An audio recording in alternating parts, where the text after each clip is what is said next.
Alright guys, here's a question for tonight. You should have the equation written down from before. Here's your directions. 1, attempt it.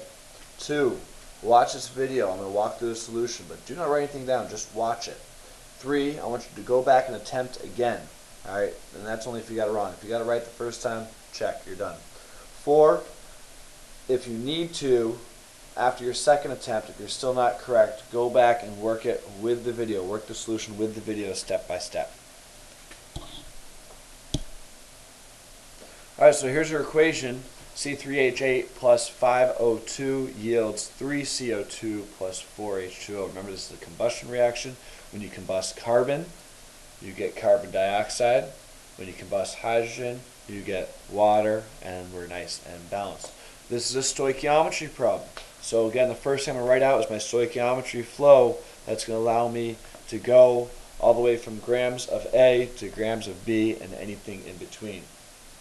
To help myself out, I'm going to mark where I'm starting, and then I'm going to draw an arrow to where I'm going. I'm starting with 5 grams of oxygen, which is my product. So I'm going to start at grams A, and I want to get to what mass H2O. I'm going to go all the way to grams B. Oxygen is my A, H2O is my B. I'm going to have those marked in my paper because I want to make sure when I look up, I've got to remember quickly, I can just point at them or it's marked so it's there for me. I don't have to think about it too much. Alright, now I'm going to start my train track and I'm going to start my conversions. So I'll go from, I'll start with what is given to me, 5 grams O2. Okay, again, this is my grams A. So let me start with 5 grams O2. I'm going to convert that grams to moles of A using my molar mass. I've got O2, so I'll do a quick calculation up here. O, 2 of them, times 16.0 grams per mole equals 32.0 grams per mole O2. So 32.0 grams O2 is equal to 1 mole O2. That lets me cross out my grams O2, and now I'm in moles O2. I've gotten to moles A. Going to moles B, I'm going to use my stoichiometry.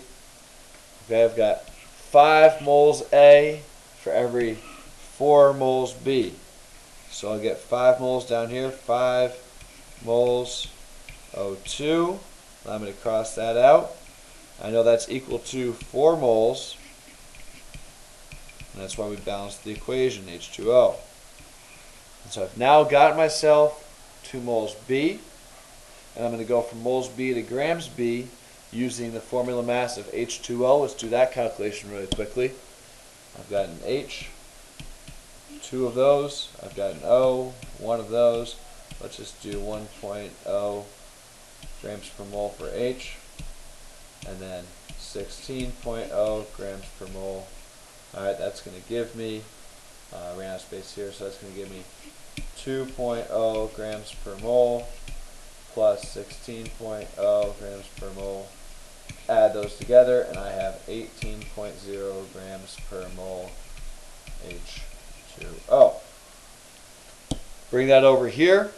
1 mole H2O is going to equal to 18.0 grams H2O. Cross out my moles, those are now gone, and I am left with grams H2O, which is grams B, and then I can do my calculation. I'll do my math really quickly.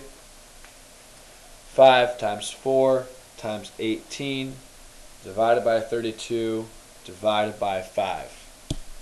Doing my math out, I end up with 2.25 grams H2O. Now remember sig figs, I started only with 5 grams. That's only 1 sig fig. So honestly, the true scientific answer, because 5 grams isn't very good, I have to end at 1 sig fig. So I just do 2 grams H2O.